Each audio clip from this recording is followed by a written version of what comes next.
pouvoir après avoir été désigné par son prédécesseur Hugo Chavez. Porté par son mentor révolutionnaire, il a remporté de justesse l'élection présidentielle en 2013. Fan de baseball, toujours prompt à danser la salsa devant les caméras, il a réussi à surmonter les crises successives dans son pays. Des crises qui frappent de plein fouet les Vénézuéliens, touchés par une inflation galopante et par des pénuries de produits de première nécessité, alors même que le pays dispose des plus grandes réserves de pétrole au monde. Jusqu'ici, le Venezuela a réussi à ne pas s'écrouler, notamment grâce à ses liens avec des États comme la Chine, la Russie et l'Iran. Pourtant, après sa réélection non reconnue par certains pays en 2018, Nicolás Maduro avait dû faire face à des sanctions économiques de la part des États-Unis. Des mesures allégées en 2023 après des engagements du président concernant la prochaine élection. Mais les promesses sont de courte durée. En janvier 2024, la chef de l'opposition María Corina Machado est écartée du scrutin. Les opposants à Nicolás Maduro apportent finalement leur soutien au diplomate Edmundo González Urrutia. Longtemps donné battu dans les sondages, le sortant est pourtant déclaré vainqueur de la présidentielle du 28 juillet dernier. Dernier mois, avec une nouvelle équipe d'hommes à ses côtés. Il semblerait également qu'il changeait régulièrement de téléphone, qu'il changeait d'endroit où il dormait, et pourtant eh bien ça n'a pas suffi selon toute vraisemblance, puisque eh bien il a été capturé aujourd'hui. Mais oui, Nicolás Maduro, même si en public finalement il continuait d'être très à l'aise, de danser, d'apparaître en public, on sentait beaucoup de pression sur ce gouvernement vénézuélien depuis des semaines, car Donald Trump n'arrêtait pas de lancer ses menaces. Il y a eu des déclarations américaines qui indiquaient qu'il va falloir qu'il réponde, qu'il s'exprime devant la justice, Nicolás Maduro. Alors, on le disait, il y a beaucoup de questions qui sont posées actuellement. Quelle justice? Où va-t-il être exfiltré? On ne sait pas s'il est parti vers les États-Unis ou ailleurs. Vous nous disiez qu'il y a beaucoup de questions qui sont soulevées avec ce déploiement et ces frappes américaines. Les autorités vénézuéliennes ont déclaré l'état d'urgence, ont annoncé un déploiement massif de tous les moyens militaires, mais est-ce qu'on sait jusqu'où le pays était prêt en envisageant une riposte ? Il semblerait qu'une riposte soit un peu inconcevable, étant donné la disproportion des forces aujourd'hui, même si le Venezuela est un pays militaire, évidemment, son budget n'atteint absolument pas le budget américain.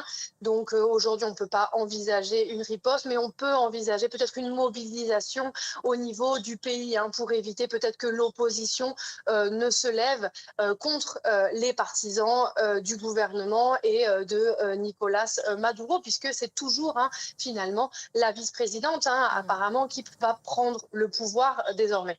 Le secrétaire d'État américain Marco Rubio a indiqué que les frappes étaient terminées. Selon le ministère de la Défense vénézuélien, il n'y a pas de déploiement américain au sol.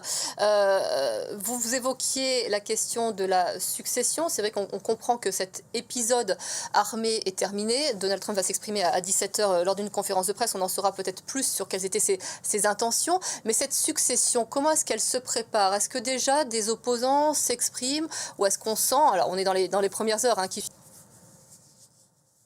Eh bien, écoutez, la dirigeante de l'opposition, María Corina Machado, désormais prix Nobel de la paix, avait annoncé qu'elle avait un plan pour les premières heures et les premiers jours après la chute de Nicolás Maduro, car je le rappelle, elle a longtemps appelé de ses voeux une intervention étrangère et elle a beaucoup annoncé que ça y est, Nicolás Maduro allait tomber. Donc, elle a affirmé avoir un plan, sauf qu'aujourd'hui, on a du mal à envisager, à imaginer comment est-ce qu'elle pourrait réellement prendre le pouvoir. Je le rappelle, elle n'a pas été élue à la tête du Venezuela. Donc, et puis actuellement, elle vit en dehors du pays, tout comme Edmundo González, le candidat qu'elle a promu. Et l'opposition ici a été très touché par la répression. Donc c'est une opposition assez mal organisée. On a du mal à imaginer, donc comme je vous le disais, une opposition qui puisse prendre la tête du pays aujourd'hui. Alice Campagnol, vous êtes notre correspondante à Caracas. Je vous remercie beaucoup pour tous ces éléments. On reviendra vers vous évidemment tout au long de cette... Quand on pose la question de la succession, il y a beaucoup d'inconnus en fait qui s'y associent. Alors, je pense qu'il faut voir la question de la succession d'un point de vue constitutionnel et d'un point de vue politique. D'un point de vue constitutionnel, c'est vrai, Delcy est en première ligne, c'est-à-dire la vice-présidente, celle qui a demandé des preuves de vie de Maduro, est en première ligne. Après, ce serait son frère, très clairement. Maintenant, d'un point de vue politique, ce qui vient de se passer, c'est que la figure consensuelle dans le chavisme, consensuelle parce qu'elle avait été nommée par Chavez, a été enlevée du jeu politique. Pour l'instant, il n'y a pas de figure consensuelle. Il n'y a personne qui a levé la main et qui a dit « je vais prendre le pouvoir et je serai le prochain président ». Delcy, la déclaration de la vice-présidente a été de dire « je ne suis pas sûr s'il est mort ou pas, tant qu'il n'est pas mort, je ne prends pas le pouvoir ». C'est-à-dire, la succession dépend de deux choses. Est-ce que le chavisme va rester uni derrière une figure qui ne fait pas consensus? Deuxièmement, est-ce que s'il est uni, il arrive à donner une réponse politique qui le fasse survivre ou une réponse politique qui le permette de négocier avec le gouvernement? Sinon, l'autre possibilité, c'est que le chavisme ne survive pas, s'écroule et la seule personne qui pourrait prendre le pouvoir, vu qu'il a un peu la légitimité par le vote, c'est l'opposition. Mais les scénarios sont ça, une union du chavisme, un écroulement du chavisme. Si le chavisme s'unit, c'est soit pour rester au pouvoir, soit pour négocier une transition. Si l'opposition prend le pouvoir, c'est parce que le chavisme s'est écroulé. Je pense que nous sommes là dans une situation qui est très fluide, qui est très compliqué à analyser, et pour l'instant, savoir à qui la situation bénéficie, qui en profite, qui peut gouverner, etc., est extrêmement osé. Pour l'instant, je vais m'arrêter sur ce point très important. Pour l'instant, la personne qui va gouverner le Venezuela avec beaucoup de gens qui ont eu une formation politique d'administrateur d'État dans le chavisme, parce que le chavisme a gouverné pendant 20 ans.